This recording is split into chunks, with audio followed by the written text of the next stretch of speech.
Hello YouTube, and welcome to another kart vlog, I guess, coming at you from my computer room in Sterling, Virginia. I have a few changes to my setup. I'm recording with some different settings, and I have a new computer that I'm using to edit, as well as, more importantly, I'm using DaVinci Resolve instead of Premiere Pro. So we are going to see how this goes. I've been playing around with it. A little bit of effort to, learn the interface, but not all that bad at all, really. And we are here at United Karting up by BWI Airport. I don't know the name of this town or anything. And we are giving it a go. So this is just my first lap out, first session of the day. I've been here once before, and I did get footage, but it was so shaky. So shaky, so much shakier than what you're seeing here, because I didn't have the stabilization on, that when I got home and looked at it, it was just unusable for the most part. I posted like one lap, and that was enough. It was too shaky to watch it for longer than that. This is a lot better. I turned it to 2K recording quality, and then 30 FPS. And then, I turned on stabilization with Super View. So I think the stabilization does crop the Super View down a little bit, which is fine, especially with 2K. I'm pretty sure I'm making this a 1080p video. DaVinci Resolve is a little confusing, to say the least. With that regard, compared to Premiere Pro, it's very the exporting process seems very different. But whatever, I'll figure it out. So, what do I want to talk about with the go-karts? Does this relate to motorcycling? I always say it does. And hopefully today, if you do watch this, maybe I can convince you to give go-karting a try.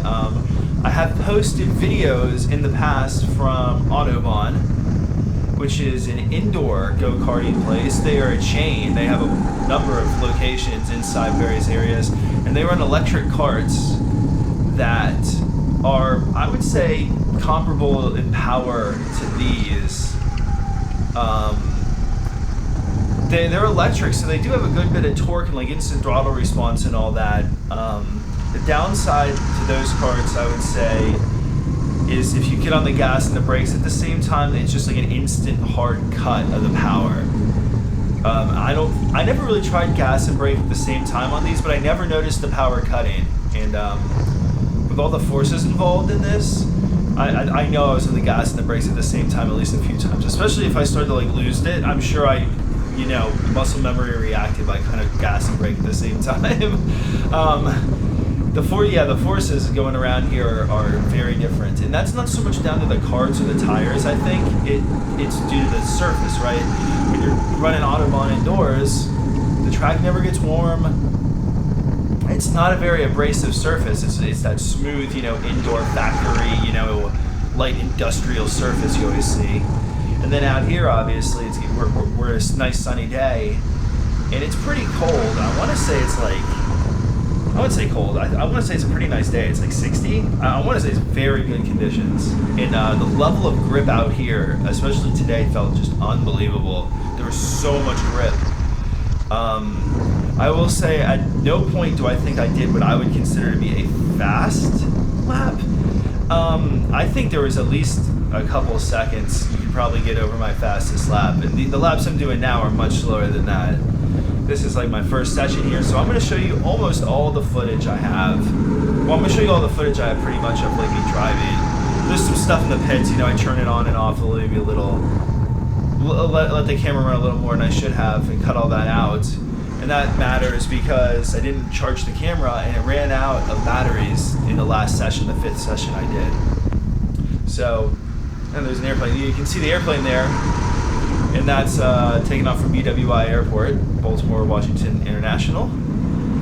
For those of you not around, I think BWI might be the airport code. I don't know. It doesn't matter to me. I think I've never been inside. I've driven up to drop people off there once or twice. I mean, I live, where I live. It doesn't make a whole lot of sense to go up here just to go to an airport. This is cool though. I mean, this is worth going up here for. I'll tell you right now. This is a drive. I mean, for me, it's a bit over an hour, and there's tolls.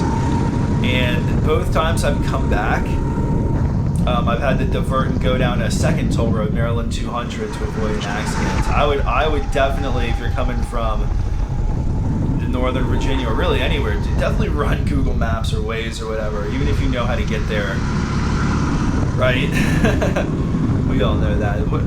We all know that. Now I have a block. So this is the DaVinci Resolve thing. There's like a little block in my screen. Yeah, it's blocking. It's blocking like what I can see. I want to see the fastest lap. It's literally blocking the fastest lap. I think I remember which ones are which. I think I did like a 53-ish. I'll have to just keep an eye on this. Yeah, I think I ended up doing like a 53 something this first time. The people who were working there said for your second time here that was pretty good. The first time I came, I did 5 sessions like what I did here, except there was just a ton of people. So it ended up taking like all day because there was like a bunch of races, and I was all spaced out instead of doing them all back to back like I did this time. And all the races were full, so it was hard to get like a lot of time just with the track. I was always, you know, mixing it up with other people, and that would have made a fun video, I think, but unfortunately, like again, the footage is so shaky, it's just terrible. Maybe I'll try talking through a lap. I think I'll wait for the second session before I worry about stuff like that. I really wish I could make this thing showing up on my viewer go away. I think what it's supposed to be is the cue cards or something. Come on, DaVinci. I don't want cue cards. Oh well. There's not a whole lot I can do at this point. I don't see a whole, yeah, I don't really see a whole lot going on here. What are you going to do? So yeah, let's take a look at some of these G-forces. Now that I'm lap 7, I should have the tires pretty warm. 0.8, 1.0, yeah, 1.0. I've seen a lot more. We'll keep an eye on that and see how much higher it gets. I'm still in the first session, you know, kind of warming up. You got some forces here. 1.0 for a second. 1.1. So this is the start-finish line here, as you might imagine. Well, I don't know. I actually am not 100% where they record the laps. So the way I've got the display up here is obviously just using a GoPro, and then I import that into Dashware, the application. And Dashware is super clunky and not very good because it doesn't use hardware acceleration and it's a single-threaded application. Oof. It's kind of ridiculous, but it does work, sort of. If you combine too many videos or you let the camera run for too long, the data file and the video file will become out of sync, and Dashware won't be able to, like, some parts of your video, at some, like say at the beginning of your video, the video will be ahead of the GPS data, so it won't be right there. But then when you get to the end of the video will be like behind. So there'll be like a part in the middle where it's in sync. It's just ridiculous. Anyways, yeah, if you take short clips and don't combine things in Dashware too much, it does tend to work out pretty decently. It does seem to need to warm up. And it seems like if you don't get GPS, you get nothing, and I think that's what's happening. I don't know. It is what it is. I think maybe with the newer cameras, maybe you get like the better GPS. I could be wrong. The GNSS or whatever it's called, the more modern GPS implementation, that might make it a little more reliable. I think getting the initial lock on can be challenging, especially I think if you've moved. Like say I'm here in Northern Virginia where I'm recording the audio, and then I take my GoPro, and that's the last time it was on, and then I move it up here to Maryland, which is, 50 miles away or whatever as the crow flies. And yeah, it might have a harder time connecting. Anyway, you can see I'm still figuring out the cards. Let's see how much we do here. 1.1, 1.4 for a second there. Yeah, that turn is forceful. That's actually not the most intense turn on the track. We're actually going to come up on that soon. It's going to be this left-hander up here, in my opinion. It's not so much, I think, the G-forces that get you on this left-hander. It's the bumps, and it's right here. Yeah, you see that? Those bumps, man. They're no joke, in my opinion. For at least somebody who's new to go-karting. So, like, one downside of this, I'll say right away, is you feel a little beat up. I have very mild bruising around my rib area, just like external, like, because I'm banging, you're kind of banging and bashing into the seat from the bumps and the forces involved, and it happens. It's not like an injury, it's a little painful, slightly, not a big deal. A lot of what you're doing on this track is accelerating. One thing that's nice, and I think the first thing that I want to talk about now that we're coming to the end, this has got to be near the end of this. Yeah, this is probably the end. Are they going to signal me? Nope. Yeah, you see it there on the right. It's hard to see. They were waving the checkered flag. So this will be the final lap. I think you can see me actually do a cool down here. Like, I am at this point kind of regretting signing up for 5 races because of my, I think what I was feeling the most at this point was my hands. I was gripping you're really gripping the wheel, fighting the forces, and just trying to like get the kart to turn fast and perform. So it puts a strain on your hands, and you have to be very mindful not to grip too hard.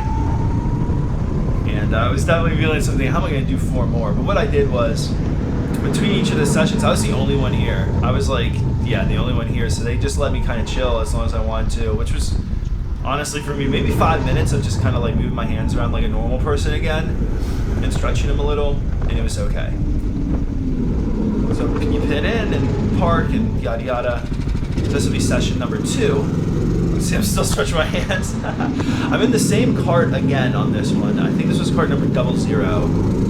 I don't know if that matters. I don't know if the cart I drove in the last 2 sessions, I think, felt faster. It's hard to say. So you see me going out here and taking kind of weird lines, and that's just, I know I'm by myself, but I'm just kind of trying to warm the tires a little. There is, the first thing you'll notice when you're really doing this and going fast, that the difference between cold tires and warm tires is insane in these karts. It's like seconds a lap, I feel like. Because when you try to do the things on cold tires, like just going around the turns at the same speeds, there's just no grip and you slide. It really, in my opinion, again, as a motorcycle rider, it should make you appreciate again how serious it is on a motorcycle, because instead of just sliding a little on a bike, like say you're on a track, you may just like low side instead, right? Or high side if you're really unlucky. You don't want to sit there and start pushing the limits on those cold tires when they can't handle it. I'm really lucky that I got away with that on the track. I always kind of had a healthy respect for that, and I know, but when you do the karting, it really makes it tangible that just to see how like ridiculously much the grip levels change. At this point, they're still not quite warm. They're still warming up. I would say for this, maybe two full laps. Like breaking into turn 1 for the 3rd lap is probably where you're gonna have some confidence. 95% of full grip maybe, and then maybe 100% pretty soon, probably doing that turn, because that's a heavy braking zone. So I'm going to go over a lap a little at the end here. So we're coming up at the end of the lap. So this is the final turn here, and then this is the start finish there. And then brake here, and then make your left, right? You got, this is a tight, you don't want to, yeah, see, I totally screwed that up. Wow, a lot of stuff is happening very fast. There's actually a good video. I hadn't watched it. I watched it before making this video, not before going. So I took very similar lines. I would say there are a couple differences. But anyways, that guy slows the video down and like explains everything. That's a more professionally done video using like proper video making techniques, not just me sitting here and doing like a reaction video to my own video, which is weird, but yeah. lazy. Let's try it again. So again, you're coming up at the end of the lap. You're going to brake for the first turn and try to keep it left because it's such a complex of corners here at the start of the lap, right? So you want to turn and stay left. And then here you want to stay right, which I didn't quite do. But then here, yeah, you want to keep your momentum going here because you're going uphill. Any amount of speed you lose there is really, really bad. Here, I've struggled here. Like, I think, a lot of ways to approach this turn, but again, keeping your speed up is key because you're going uphill.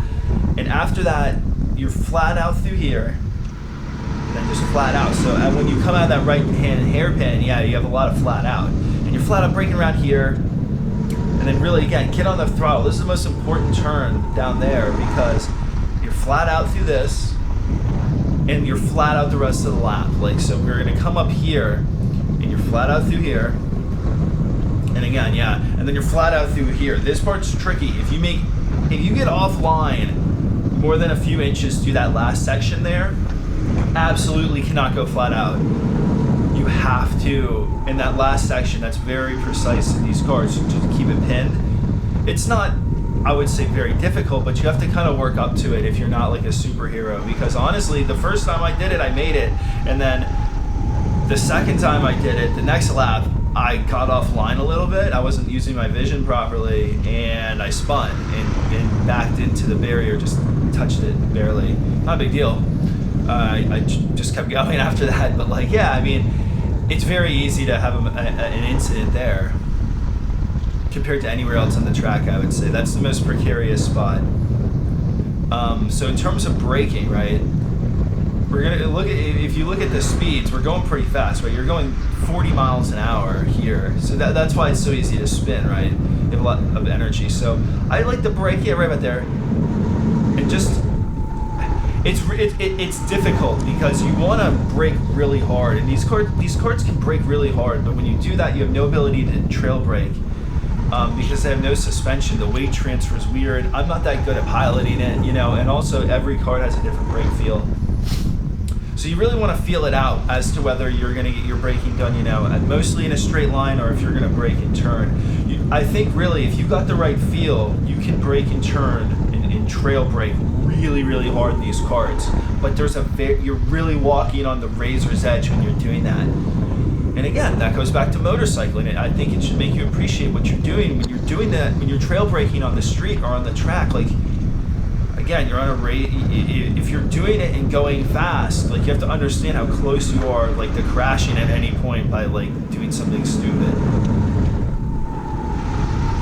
This turn here, yeah, I mean, you can lose a lot of speed here. Like, if you go wide like that, or if you go in too tight by not having enough speed.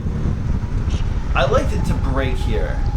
And you are trimming speed, but it was more like a light brake, and that was really just kind of to settle the cart. Because I noticed, like, if you can just, you know, send it, but if you send it, you end up drifting, and it just kills your momentum. It absolutely destroys your lap time. So I think that's something you want to avoid. I feel like that's a technique you want to know. Like, you want to know how to send it, do all these corners, and go offline and do things suboptimally. And the reason for that is if you're racing, that's how you deal with passing and being passed. Is, you know, being off the line or doing things weird, like sending it up the inside and not crashing, and not going offline too far to, you know, cause an accident. I'll talk about that MotoGP thing, right? In Moto3, right? Like the Binder incident. There's a fine line between brilliance and just absolute idiocy and dangerous recklessness. And, like, yeah, I mean, for a professional rider who's getting paid millions of dollars, I think everyone expects them to really have that very tight, you know, not make big mistakes like that, not let your emotions get in the way and just do something ridiculous. But hey, it happens. But for guys like us, I'm telling you, that kind of thing, that's the kind of shit you would expect to see from an amateur, someone like me, who can kind of get around the track or whatever, you know. But like, when my emotions get the better of me, I might not. You see the red mist. You miss your markers. you think about the racing aspect more than the fact that you forget that you're battling the track more than anything else, right? And that's a big problem. As soon as you stop thinking about where you're looking, where you're braking, where you're churning in, what it should feel like, all these things, especially when you're going at pace. Like, to hold the pace you hold in a professional race, you have to do almost everything right. So any little mistake becomes, a big mistake, and then any big mistake, like we saw in the Moto3 race, becomes just a freaking disaster and results in, a race ban, getting disqualified. So I'm just drinking some water here. It's pretty early in the morning. Sleep's been weird, sleeping early, waking up early, I don't know. I'm a lot lighter now than like some of these other karting videos, so that definitely helps. So this is the second session. Oh, I see what it's doing. This bar is showing me how far through the video I am. I wish I could turn that off. There's a lot of customization in DaVinci Resolve that I don't quite understand yet, but that's okay. If it spits out the video, then it's hard to complain, especially for the price I paid for this, which is $0. And then Premiere Pro's a bunch of money. I mean, the only downside is, well, not the downside, the only thing now I have to try to figure out is if I want to use Capture One or Lightroom going forward, because they both of those are expensive. They're similar in price. I would say Capture One is a little more expensive, but not much. It's pretty much within the ballpark. And I've been using Capture One a bit here and there. Not here and there. I just used it for a bit with their free trial, the 30-day trial, and it's nice. I got to admit, I think so far I am more happy with it than with Lightroom. And I would say the reason for that would be the user interface just seems a lot more intuitive.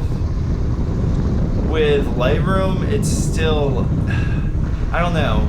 Lightroom tries to push you to Photoshop, which obviously makes sense, but Photoshop then is like missing things that Lightroom has, which is like just editing directly on degenerative editing onto raw files.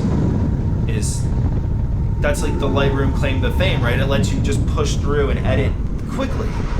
So I think Capture One gives you this middle ground where you have all the features of Lightroom in terms of you just can like throw in a raw file, move some sliders around in 2 seconds, and then do that over and over and cut and paste settings and do all this stuff to batch edit. And then when you're done, you can export like 100 photos and like that's it, go have lunch. I mean, it doesn't even take that long, but yeah, export 100 photos all at the same time and not have to, if you were going to do that in Photoshop and edit 100 photos, even if it was quick edits and copy paste, it's going to take way longer. So Capture One gives you that.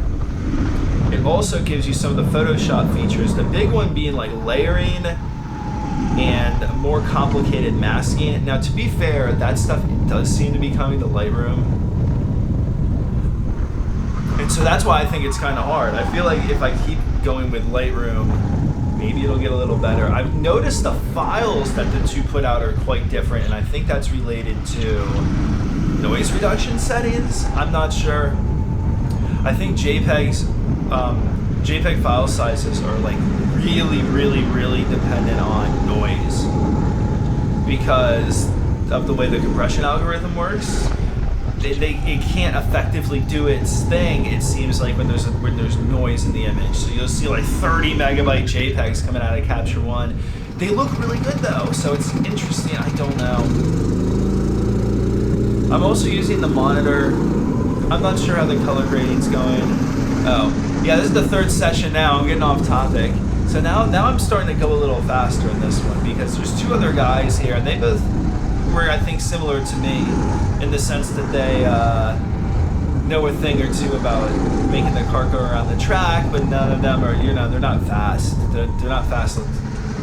I'm not fast either, that's what I'm saying. They're not like people who are like putting out really fast lap times and like winning races, or even competing in races, so.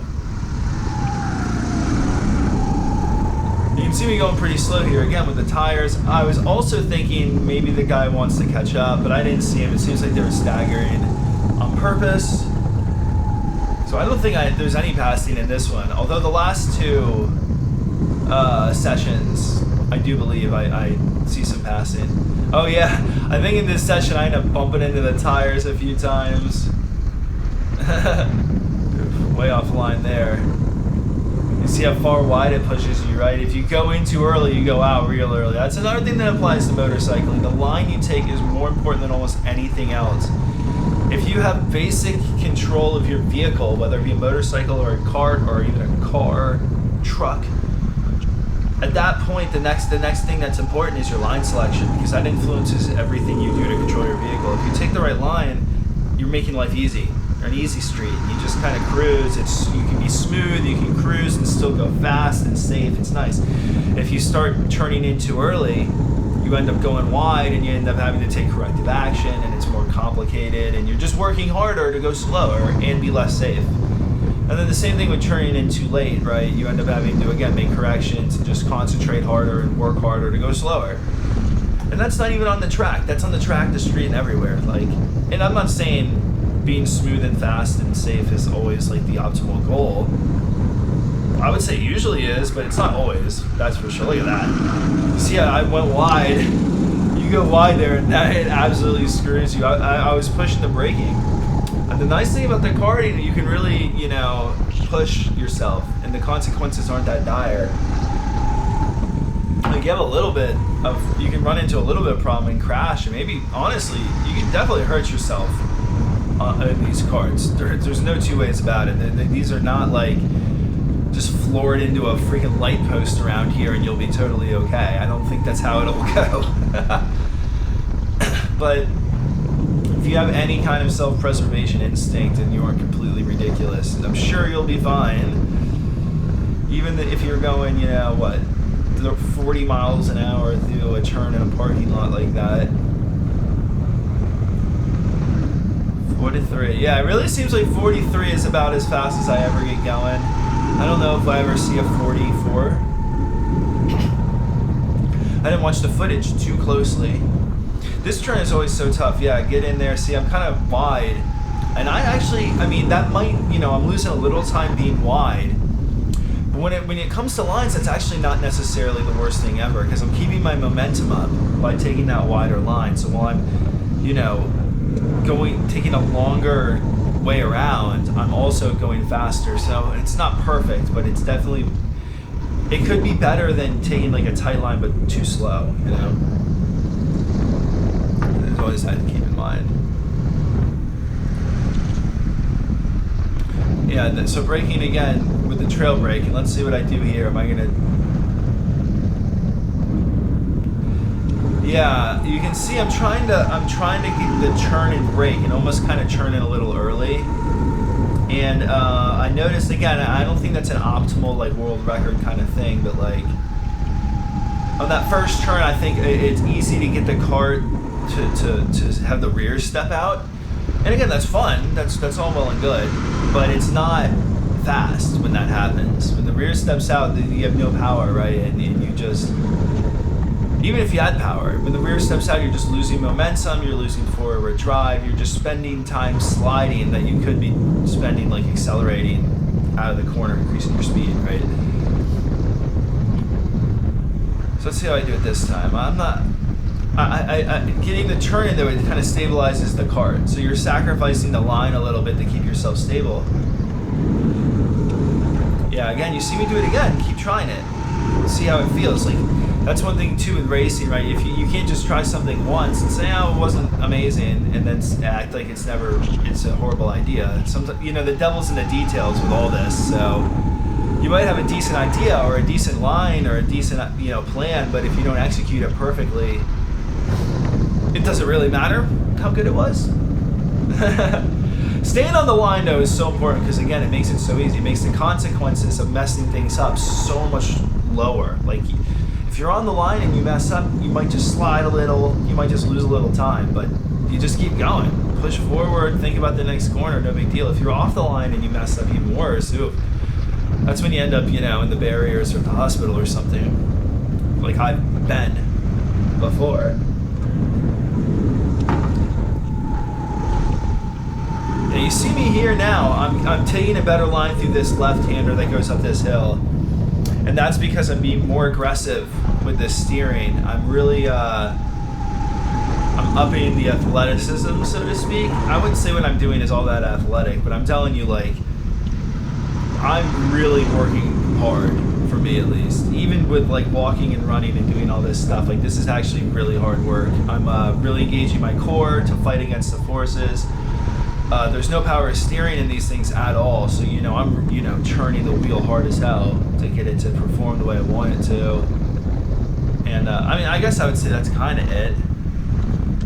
But just those two things alone, and you're getting bumped around super hard, so you're really fighting, not just fighting the G-forces, you're really fighting like bumps as well. And that's engaging all kinds of muscles and doing all kinds of stuff. My heart rate was really high, and people say it's adrenaline, and honestly, I disagree, because I don't think I had a whole lot of adrenaline going on doing this. There was a couple times that it happened. I actually don't think any of them have happened yet where I felt a whole lot of adrenaline. It's because I've done the track days and all this stuff. It's like, it's not that it's mundane, it's just like you kind of get desensitized a little bit to all of it. The severity of the situation, so to speak. You just think about what you have to do, Like here, I'm like really working, like holding myself in like through this, because I know like I have to really be precise, and if I let the forces of the bumps and the G forces and everything push me around too much, I'm not gonna be able to control the cart. See, I just got offline there, but I'm trying to keep it together, not just stop. But at this point, I would say the lap's ruined. We'll see. Fastest lap is 7. It's got to be a better lap. I don't remember what it was. I think I'm getting into like the 53s. Was there a 52 in this one? I don't know. I don't know if that 7's a high 52. I literally can't see it because there's a black bar. Even if I adjust the screen and stuff, which I tried, it's right covering the lap, the fastest lap time. That's funny. Well, I can check with the diff. So I'm plus, wow, 0.2. Okay. Now I'm even. It's all over the place. So 49, 50, 51, 52, 53.3 plus 0.01. So yeah, I mean like a 53.2 or 53.1, I would say. There's a guy passing him. I think he was fairly new to this. I think he came another time, and he's just doing it. This is a great way to learn to drive. It really makes you, I think, appreciate how the levels to this whole motorsports thing really works. Like, there's guys out there that are just so much faster than me, but there's also a lot of people that are just so much slower than me. It's crazy. And then there's a lot of guys who are, I think, decent, who are faster than me and slower than me too. It's like I feel like I'm like right in the middle of the whole thing, really. Like, I can get around the track, and I have some level of pace in a certain sense, but I'm certainly not fast. Like, I would say I'm kind of like slow-ish, but like also able to like run the line, if that makes any sense. I don't know. I'm slow for a racer, but super fast for a normal person. I'll put it that way. But even still, there's plenty of people in that position as well. And it really depends on the vehicle too, right? If you put a guy like me on the dirt, I'm like really not good. I've been playing Forza, and it's funny because that's the same way. Like if you get me in Forza, like on the street, I'm winning the races on like this or whatever difficulty I'm on, one of the harder ones. But then you put me in the dirt, and I'm like, oh my god, this is like really hard. What's going on? I can't figure out how to get this thing to handle in the dirt, and that's my problem with bikes and cars in the dirt as well, I think. It doesn't jive with my sensibilities or something, and as much as I want to be good at it and like it and have fun doing it, it's very difficult. It's just kind of a stressful thing, whereas where I'm out here on the road, just cruising, like, I mean, I'm having fun. I don't feel stressed. I don't feel like I'm really trying all that hard. I'm just having fun and almost relaxing and unwinding and just like kind of taking it easy. Like, this to me be like running or something to someone else, maybe. Even though this is way less athletic and calorie burning than that. I guess I'm still down. It really is funny how kind of slow these things really seem. There's just no power. I mean, there really is no power. Like, look how slow I'm accelerating at 40. I think that's okay, so, because I've seen the faster carts. When I showed up a little bit before, maybe 15 minutes before they opened for the public. And there were guys, they were behind that anyway. So maybe for about 20 to 30 minutes, I was watching some guys run the two-stroke carts. I don't know any of the specifics about what kind of carts they were, but I know they were two strokes. And they brought them from home for sure. They were their personal go-karts, and they were fast as hell. It was crazy. I mean, I would feel nervous to drive one of those, especially the way they were. That would be like completely starting over, because the speeds those things can achieve on this tight course is like, the consequences are much more severe for making a mistake on the two strokes. Like, they're slowing down. Like, here there's like 3 spots where you slow down. This first turn right, not here, you're flat out here. You're trying to, you end up like kind of the gravity and stuff slows you, right? But then you slow down here, this is spot 2, and then right the third hairpin. Those are the only 3 spots you slow down. But if you watch videos of guys on the two strokes running around here, they have to slow down like everywhere. They slow down here, this is flat out in these carts where they have to slow down, right? They have to slow down kind of earlier here, right? For this turn, I haven't even talked about that. I'm going to talk about it next session. They have to slow down for this thing, and we're flat out. Like, that's what I'm saying. So it's a very different experience on one of the faster carts. I'd love to try it, but I don't think I'm ready yet. I'd love to do like a number of more sessions. Want to warm up a little here? Yeah, this one I have to warm up. Like they were kind of struggling to get the thing to start. Like, I can already tell I'm giving it gas, and it's like, this is a car vehicle. It's like a lawnmower engine. I can tell when I start giving some throttle, it's not taking it so good. I'm like, if I floor this thing right now, it might stall. You know what I mean? That's kind of how it feels. So I'm kind of just like giving it a little throttle, a little half throttle, but definitely trying to get the warm up quick, you know? I don't want to sit here dead in the water on the track, even though there's no reason not. That's such a ridiculous paranoid thing to say. I don't know why. There's nothing bad that's going to happen. I just don't want to do it. So I think at this point it looks like I'm giving it full throttle. Just needed, literally a solid 30 seconds of mild running, and it's good enough to go. See, the tires, this one's been sitting, so now I'm on a different, like as you I'm sure are aware now, this is cart number 11, different cart.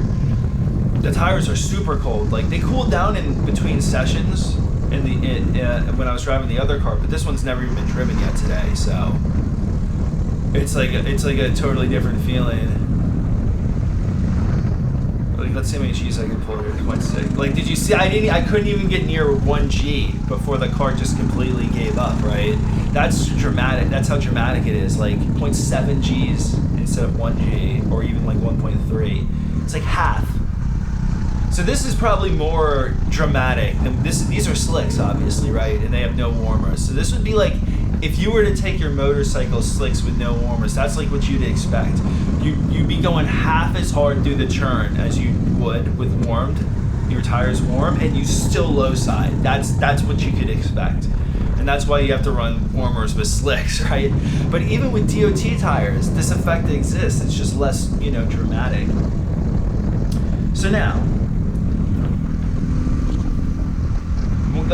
the big things that you're going to learn. The first one's vision. This is what really applies, because it's the most important thing for performance vehicle dynamics, like driving or riding or flying or whatever. I've never flown, but I'm sure it's the same thing. Like, where you look and where you focus your attention is by far the most important thing to do. Because no matter how skilled you are in piloting your vehicle, controlling your vehicle, if you don't know how to control it, like what your goal needs to be to control your vehicle, like where you want to put it, then it doesn't matter, right? And if you're not paying attention correctly, then you're not doing it. So anyways, I think you've seen throughout this video that I really am trying to exaggerate where I'm turning. Like, watch where I turn my head. Like, you see how early I turn my head now? Like, I'm looking further than it seems. Like, I'm trying to turn my head early. I do that when I ride, too. It really makes things... Ooh, passing. See, this is the slower guy again. See, good for him. I think he's, like, trying to learn how to drive. Like, I think maybe he's... Ooh, he spun there, yeah. I actually think I talked to him after that session. I was like, you definitely want to... Since you're starting out, you want to get all your braking done in a straight line. And then once you get comfortable with that, and it's, like, kind of easy, then you can start adding in braking and turning and trail braking, trail braking and all that. But again, with the vision, I think... With someone like him, getting into the vision stuff is probably super important. But anyway, what you're doing on a track like this, because you're doing lap after lap, is you're establishing like a routine of reference points, right? Like, I look here, and then I look for this, and then I go, yeah, and then I look for this, and then I look for this. It's like you're if you've ever done one of those like coloring books where you like follow the lines to color stuff in, it's, I don't know, it kind of feels like that. You're just like following this sequence. And when you do that, it kind of calms you down, and it lets you focus on like, okay, last lap I broke here and turned in here and accelerated here, and it felt like this. So this lap I'm going to tweak one of those things and see how it feels. Like, you can kind of be, have somewhat of a scientific mind about it, and that's where you get your pace from. That's where your pace is going to start coming from, is being able to calm down and focus on the fundamentals. And then, in addition to that, maybe focus on pushing a little bit here and there. You don't want to push too hard, especially, say, if you're doing a track day in your own vehicle, like a car or a bike. Okay, look, if racing and being this badass racer is your goal, then yeah, you have to push. You have no choice. But, like, if you're a normal person like me, you don't want to push that hard, because the consequences are just so severe financially and medically that, like, it doesn't make a whole lot of sense. Like, getting out here on the track and having fun is the point. And in my opinion, when you can calm down and like kind of set in and do laps, to me that's so fun. This stuff, just running here on my own and not mixing it up with traffic, I love doing this. I will admit, mixing it up with traffic is really fun too, but this is preferable to me,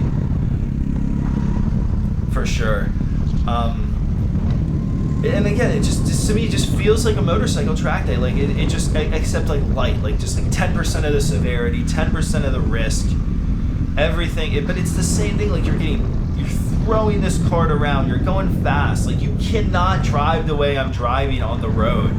You can't like brake the way I'm braking and corner the way I'm cornering on the road, because you might get away with it for a little bit, but eventually you're going to have an awful accident. I don't even say an accident. You're having an awful wreck, and hopefully you don't kill someone else. And it's the same with a bike. It's even worse on a bike. When you're on the road, oh my god, I feel like you're tiptoeing. Even when you're going fast, you're tiptoeing, because the bike's just so powerful and so grippy, but like, the conditions suck. You can't see. You have no idea what's coming up ahead of you, so it's like, okay, are you going to take the risk and hope that there's nothing weird going on, and hope that, in addition to that, hope that you don't make a mistake, right? Get offline, get a little offline, or push a little hard on cold tires or something. Like, there's just so many ways to be stupid. Have a mechanical issue. We've seen some of the best motorcycle riders of all time, have fatal accidents because of mechanical issues. So, like, and then these professionals, not just guys on the street. So if it can happen to them with, like, all the mechanics and everything, it can happen to you, and you're fucking clapped out, R1 or whatever. Man, I braked so late there. I don't know if you guys noticed. That's like that's my favorite turn, at least this time, is that left hairpin, because I'm flat out all the way. Here, I'll explain it a little more when we're coming up, right? So I'm flat out through this. And that's fun too, that S-turn. This is just a lot of fun. It's like the perfect balance to me of like danger and like easiness for just showing up and just driving and not having to like own your own go-kart and stuff. So yeah, okay, so I slow down here, and at this point I'm flat out. So I'm gonna stay flat out. I've been flat out the whole time, and then I stay flat out through here. So we're up to what, about 42, and then you can see me slowing down a little bit before the apex, that first apex. So that's kind of what I was doing, like maybe 2 kart lengths before that first apex, or maybe even a little closer. That's where I was mostly braking. I tried braking later a few times, but I think every single time I did, I was losing too much speed. Like, I was definitely getting through the corner fine, but it wasn't smooth enough to justify that late amount of braking. And the reason for that is the straight after is so long. You're flat out all the way until that first left-hand hairpin. So yeah, the exit. So the exit of this turn coming up is so much more important than the entrance. Like, I want to get a good entrance, but this exit here, getting on the throttle not losing too much momentum, and getting on the throttle super early and staying on it. That's so important, because this straightaway, you've been flat out since like the middle of that turn. You're still flat out, right? And it's like, oh my. If you lose, like, say 3 miles an hour back there, you're losing like almost a second probably by this point. It's crazy. So like, you really got to, small mistakes get punished big. And that's another thing you can learn. Motorsports is not fair, whether it be on the street or on the track. Shit is not fair. Like, bad things happen to good people all the time. And sometimes it's your own fault and sometimes it's not.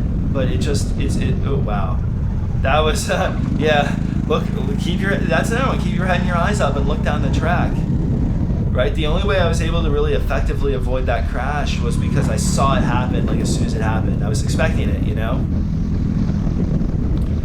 So that's always something to keep in mind. Now, I know this is a boring video. Like, I've gone around this track, like, I'm doing so many laps.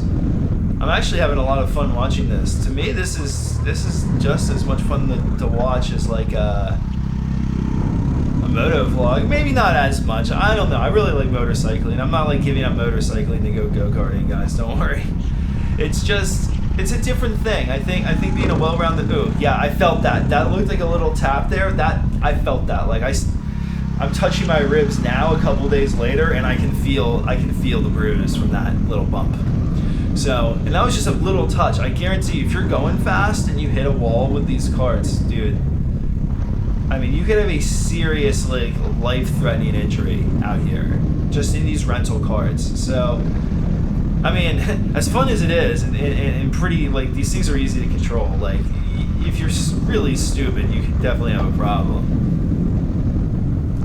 And they charge you if you mess up the barriers and break them. Like, the little bump I did was nothing, but, like, if you actually hit it hard enough to, like, break it, they may end up, like, charging you to replace it. It's like $50 per barrier or $30. I can't remember the prices. It's enough to make you go, oh shit, I don't want to break these. This is probably the last lap. You can see that the timer has gone to 0. Yeah, the dashware has the timer, the lap timer thing built into it. You just you have to hit you have to set it up after the fact. Like, it doesn't just, like, give it to you, like, completely automatically, but it's close enough that a couple of clicks. I actually had to I had to export a lot of the videos multiple times because I don't know, I'm not used to using it, especially on this computer. And especially in this kind of setting too, doing the lap stuff, so I screwed that up. I didn't do everything I needed to. So this is the last session. You'll notice that the track is going to have one big difference because of something that happened that session before that I did not see. It happened on the cooldown lap behind me, so I did not see it. You'll see, you'll see, you'll see. But we're coming to the end. I can't believe you're watching. If you're watching this still, but hey, good for you. I mean, I hope you understand. Like, I hope you go karting, go do motorsports. Like, it doesn't matter if it's on the dirt, if it's a dirt bike, a quad, flat track. How about, you know, dirt oval with, like, a stock car. Riding on the road, driving fast on the road, or even driving a dangerous sports car on the road. That's very similar to riding a motorcycle, right? If you're in a little Miata and you get in a wreck, like, you're at a big disadvantage compared to that guy in his, you know, whatever, F-150, for instance. So like, just keep that in mind, right? I mean, there was that big thing on YouTube with the Super Speeders Rob guy. Like, oh my God, it's so tragic. But like at the same time, it's like you're taking that risk when you're in a very, fast and expensive car. Like, you're not as safe. Like let's just be honest. You're not as safe as if you're in a big car. So it just is what it is. When you're doing all these things, there's so much cross-pollination. Yeah, you see it? There's so much cross-pollination of skills between everything. And yeah, maybe a lot of the details, like you don't counter steer in a car. Well, actually you do, but it's different, right? Like, okay, sure, things like that are different, but like think about like weight transfer, and then the whole idea is the same. Like really, like effectively managing your speed, right? That's the whole idea.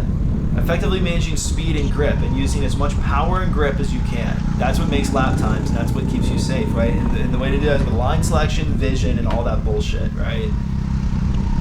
And I'm telling you, going out here in the kart, it makes it real. Like, you can push these karts in a way that you can't push a bike unless you, like, really...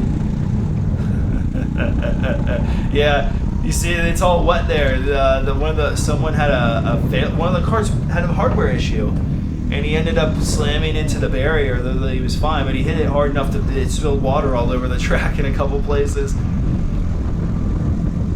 But yeah, seriously, like, there are guys out there, and I know a couple of them, who are willing to push motorcycles really, really hard, and are willing to take the risk of crashing over and over again, and everything that can potentially come from that. Again, financially and medically, which is also financially. When you push like that, you get really good fast with riding. In particular, you start learning all the details and stuff, and that's great and all. And so everyone has this aspiration that they're going to be that guy, but like when you get out there, when you really get out there and start, when it really comes time to actually do the thing, like it's not as easy as it looks, right? And crashing sucks, no matter what. So like, when you're in the go-kart, you can get a lot of the same experiences. Like just all this stuff's happening really fast. Like look at this turn section here. It's just a handful of seconds, and you go through 3 turns, and you're getting whipped side to side, and all this stuff's happening, and yet you still need to use your vision. You need to get on the line. You need to use the controls. Like, that's so similar to track riding a motorcycle, or even riding a motorcycle on the street. I'm telling you, it's something that's worth doing if you consider yourself like a motor. I'm more of like a motorsports and just vehicle enthusiast more than just motorcycles. So that's what I'm just trying to encourage other people to do. I've seen other people do autocross, and that's the same way. It's the same idea, like where you're using your vision and doing this, that, and the other, and just getting used to going fast and sliding and just having problems. And then also, if you own your own car or bike, like of course there's the maintenance and just an ownership experience. Anyways, yeah, I mean, this is the last session, and it's going to end up cutting off. I think in session 4 I had my fastest lap, which I think was a 52.0, and then in this one I think my fastest was that last lap there was a 52.1. I'd have to look through and maybe see what I did right and wrong in those laps, where I think I can improve. I don't really care because I'm not going to go racing in these karts, so like, I'm having a lot of fun going through that water though. I don't know if you notice, like you really do have to change your lines through there. It's super slippery. And I noticed at the start too, it was keeping the tires from warming up as fast. Like it was weird, but the thing is, I'm getting better lines and I'm getting more used to the whole situation that's going on here, that I'm able to improve my pace just by kind of existing more than anything else. And just, focusing and trying to get smoother and more consistent. I will also say video games, although they're not as good as something like this, are pretty good too. Again, just getting used to the idea of going fast, especially if you're playing a competitive game like iRacing or something, getting used to the idea of just like running with people. Because that can be a very emotional experience. Seriously. So being able to keep your emotions in check is really important, because again, no matter how good you are and no matter how much you know, if your emotions are out of whack, you're screwed. Look at Fabio Quartararo and like Tiger Woods for examples of that. I mean, that's a level they're performing that's insane. But that's just such an exaggerated view. But it goes for you too. Many good people have died out there on the roads because they weren't able to use their skills. Like, they weren't focusing because they were emotional about something. Their emotions weren't right. So they weren't focusing, they weren't using their vision, and they weren't able to apply their skills to the situation, and then that cost them everything. So it's a shame. It is a shame, but I really am grateful I'm able to do this stuff. And I'm grateful that I'm able to make these videos for myself. I think even if no one watches them, like I said, this is just so cathartic for me to kind of just get all my thoughts out and rant and rave for an hour here. Yeah, I mean, there's reasons for that I'd rather not go into. They're beyond the scope of this video, but yeah, I mean, for sure, it's fun. So it's funny. I have to thank my sponsors: YouTube, DaVinci Resolve, GoPro. These, of course, the great people at United Karting in Maryland. It's kind of true though. I mean, all the computer people, Asus, and all that. So anyway, I hope this comes out good. I'm going to be excited to see the quality of the final product, especially because I think it'll be downsampling from 1440 to 1080. Maybe, I don't know. We will find out how that goes.